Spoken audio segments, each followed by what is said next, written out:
நம்ம குடும்பத்துல ரட்சிக்கப்படாத ஆத்துமாக்களுக்காய் நாம் இன்னும் அதிகமாய் பாரம் கொண்டு ஜெபிக்கணும். இன்னும் அவர்களுக்காய் நம் வைராக்கியத்தோடு ஜெபிக்கணும். ஒருவேளை அவர்கள் ஆண்டவரை பற்றி பேச உங்களுக்கு சமயம் கிடைத்தால் ஆண்டவருடைய அன்பை அவர்களோடு கூட பகிர்ந்து கொள்ளுங்கள்.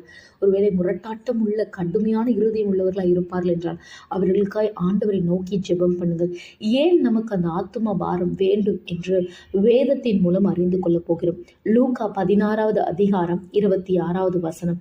அதுவும் அல்லாமல் இவ்விடத்திலிருந்து உங்களிடத்திற்கு கடந்து போகவும் அவ்விடத்தில் இருந்து எங்களிடத்திற்கு கடந்து வரவும் மனதுள்ளவர்களுக்கு கூடாத படிக்கு எங்களுக்கும் உங்களுக்கும் நடுவே பெரும் பிளவு உண்டாக்கப்பட்டிருக்கிறது என்றான்.